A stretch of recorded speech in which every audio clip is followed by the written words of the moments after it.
آج کی بابرکت شب نور شب برات کے نام سے معروف اور مشہور ہے۔ اس بابرکت شب کے دامن میں اتنی برکتیں اور اتنی رحمتیں ہیں کہ اللہ جل شانہ گناہ گاروں کو جہنم کی آگ سے آزاد فرما دیتا ہے۔ ام المومنین سیدہ طیبہ طاہرہ سیدہ عائشہ صدیقہ رضی اللہ تعالی عنہا فرماتی ہیں، ایک دن میں دیکھا کہ حضور میرے حجرہ میں نہیں ہیں، تو میں حضور کو تلاش کرنے نکلی۔ جنت البقیع میں آسمان کی طرف سر اٹھائے حضور اللہ سے التجائیں کر رہے تھے۔ مجھے دیکھا تو ارشاد فرمایا، عائشہ کیا تم نے یہ سمجھا کہ اللہ کا رسول تم سے زیادتی کرے گا؟ فرماتی ہیں میں نے عرض کی، یا رسول اللہ صلی اللہ علیہ وسلم، میں یہ سمجھا شاید آپ کسی زوجائے محترمہ کے حجرہ میں تشریف لے گئے ہیں۔ فرمایا آج لیلۃ النصف من شعبان، شعبان کی 15ویں رات ہے، درمیانی شب ہے۔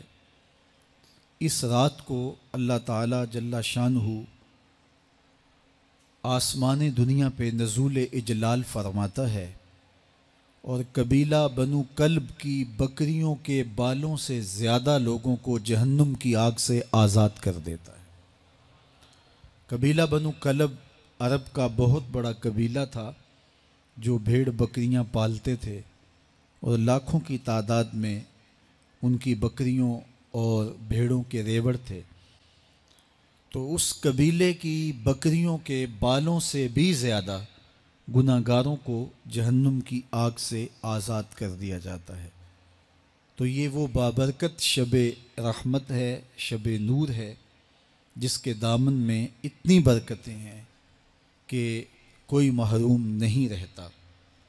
صرف وہ بد نصیب لوگ جو شرک میں مبتلا ہیں، جو سخت کینہ پرور ہیں، جو قطع رحمی کرتے ہیں، قاتل ہیں، عادی شرابی یا بدکار ہیں، انہیں اس مبارک رات میں محروم رکھا جاتا ہے، ورنہ اللہ کی رحمتوں کا عموم اس بابرکت راتوں میں اس قدر ہوتا ہے کہ کوئی گناہ گار جو اس کے حضور ہاتھ دعا کے لیے اٹھاتا ہے اور اپنا دامن پھیلا کے اس کی رحمتیں مانگتا ہے، اسے محروم نہیں رکھا جاتا، بلکہ اللہ سب گناہ گاروں کو جہنم کی آگ سے آزاد کر دیتا ہے۔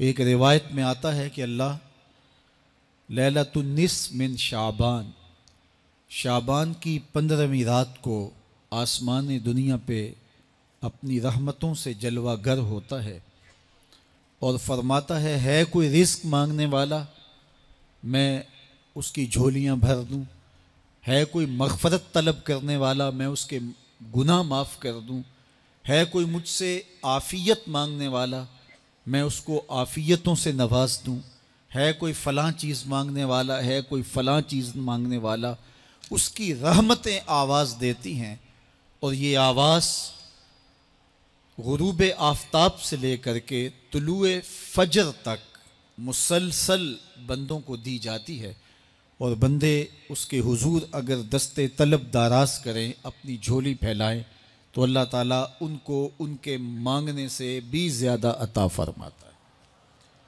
اس امت کو اللہ تعالیٰ نے اس طرح کی راتیں دے کر کے مغفرت، بخشش، غفران اور رحمتوں کی فراوانی نصیب کی ہے۔ میرے حضور نے ارشاد فرمایا، ایک شخص صبح سے لے کے ظہر تک مزدوری کرتا ہے، اس کو ایک قیراط ملتا ہے۔ ایک ظہر سے لے کر عصر تک مزدوری کرتا ہے، اس کا وقت تھوڑا ہے لیکن اس کو بھی ایک قیراط ملتا ہے۔ اور تیسرا شخص عصر سے لے کر مغرب تک مزدوری کرتا ہے، اس کو 2 قیراط ملتے ہیں، جبکہ اس کا وقت دونوں سے کم ہے۔ فرمایا پہلی مثال یہود کی ہے، دوسری مثال نصارہ کی ہے، اور تیسری مثال میری امت کی ہے کہ اس کو تھوڑے عمل پر زیادہ ثواب دیا جاتا ہے۔ تو یہود اور نصارہ نے اس پہ برا منایا تو حضور علیہ السلام نے فرمایا کہ اللہ نے ان کے اجر میں تو کمی نہیں کی، لیکن مسلمانوں کو زیادہ اجر دے دیا، تو یہ اس کی کرم نوازی ہے۔ تو یہ تھوڑے وقت کی عبادتیں اور چند راتوں کی بیداری اور مخصوص اوقات میں اللہ کے حضور عبادت و ریاضت ایک گناہ گار کو کہاں سے کہاں تک پہنچا دیتی ہے، اس کے گناہوں کی معافی کا ذریعہ بھی بنتی ہے اور درجات کی بلندی کا سبب بھی۔ دیکھیے لیلۃ القدر ایک رات 1000 مہینے کی عبادتوں سے بہتر قرار پاتی ہے۔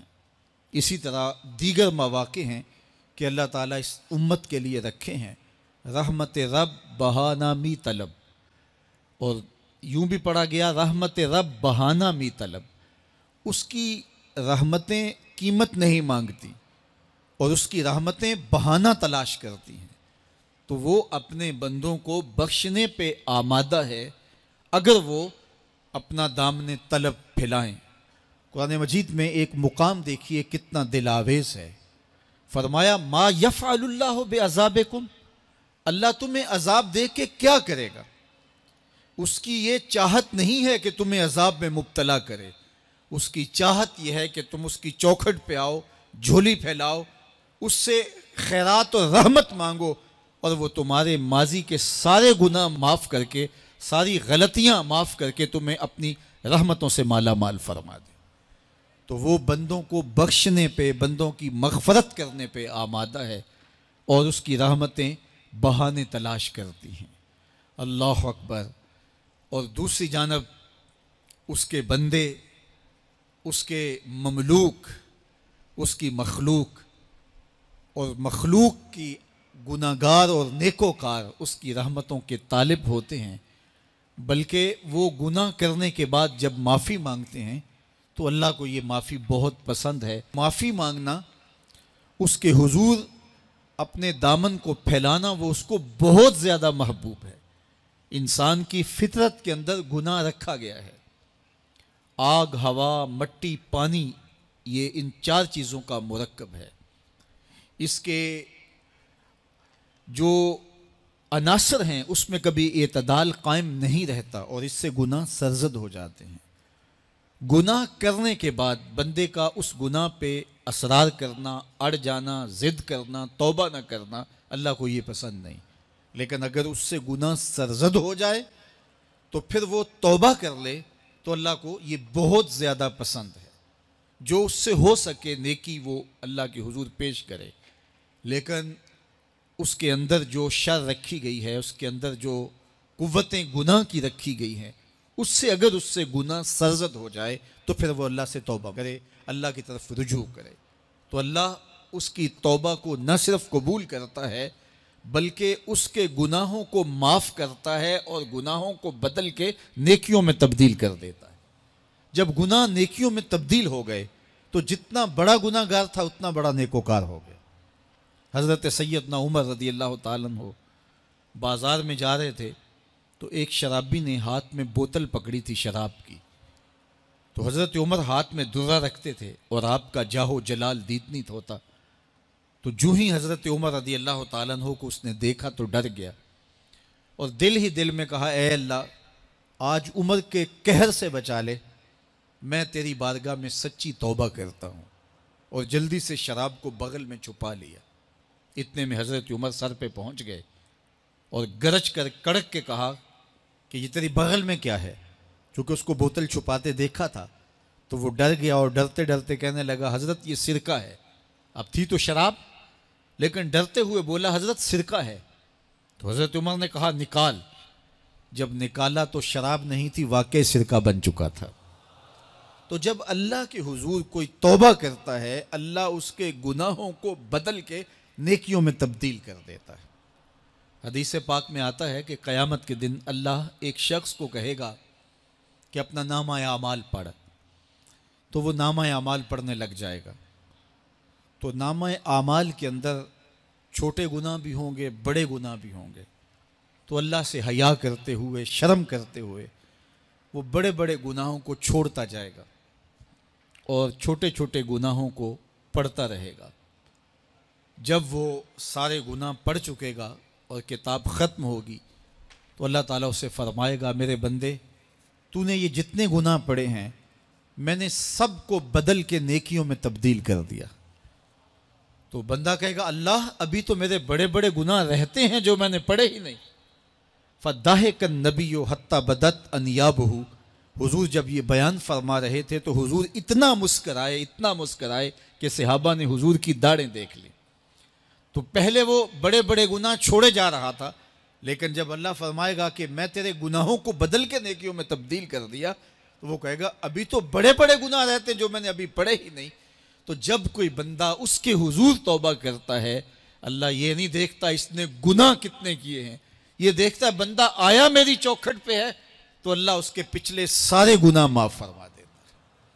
اللہ اکبر۔ میرے اور آپ کے آقا و مولا نے اللہ کے حضور توبہ کرنے اور اس پر اللہ کی خوشی اور اللہ کی خوشنودی کا ذکر کرتے ہوئے ایک مثال بیان فرمائی کہ ایک شخص صحرا میں سفر کر رہا تھا تو وہ ایک درخت کے نیچے دوپہر کاٹنے کے لیے، سستانے کے لیے رک گیا اور درخت کے ساتھ اپنے اونٹ کو باندھ دیا اور خود لیٹ گیا تاکہ دوپہر کاٹ لوں۔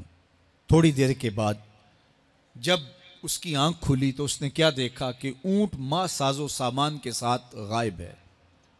اب صحرا میں اونٹ کا گم ہو جانا گویا زندگی چلے جانے کے مترادف ہے۔ تو اس نے دائیں بائیں بھاگ دوڑ کے دیکھا کہ کہیں اونٹ کا نشان مل جائے، لیکن اونٹ کا نشان نہیں ملا۔ تا حد نظر کوئی انسانی آبادی نہیں۔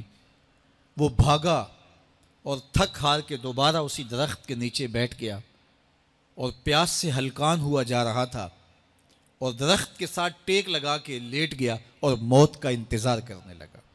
جن لوگوں نے صحرا کا سفر کیا ہے ان کو اس بات کا اندازہ ہوگا کہ کئی 100 میل تک انسانی آبادی ہی نہیں، اب نہ کچھ کھانے کے لیے بچا نہ کچھ پینے کے لیے بچا، اونٹ بھی غائب ہو گیا، توشہ بھی ساتھ ہی چلا گیا، تو اب ظاہر ہے سیدھی موت ہی نظر آ رہی ہے۔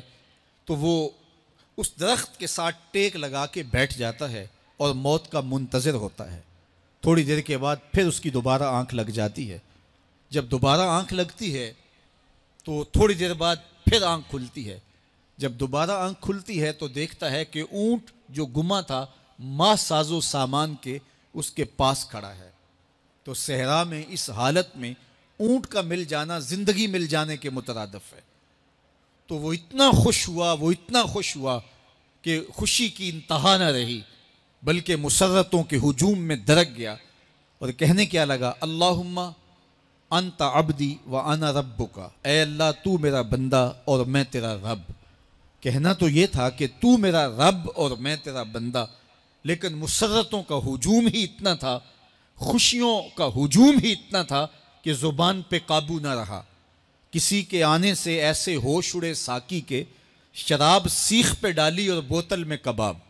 کہنا یہ تھا اللہم انت ربی وانا عبدک، لیکن اس قدر خوش ہوا جب بھی تیری قربت کے امکان نظر آئے ہم اتنے خوش ہوئے کہ پریشان نظر آئے۔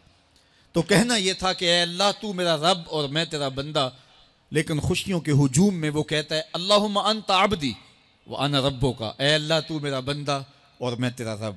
حضور یہ بات بیان کرنے کے بعد صحابہ سے پوچھتے ہیں کہ ذرا بتاؤ اس بندے کو کتنی خوشی ہوئی کہ خوشی میں زبان بھی قابو نہ رہی اور اپنے آپ پہ کنٹرول نہ رہا، اور خوشیوں کے ہجوم میں اسے یہ بھی پتہ نہیں چل رہا کہ وہ کیا بول رہا ہے۔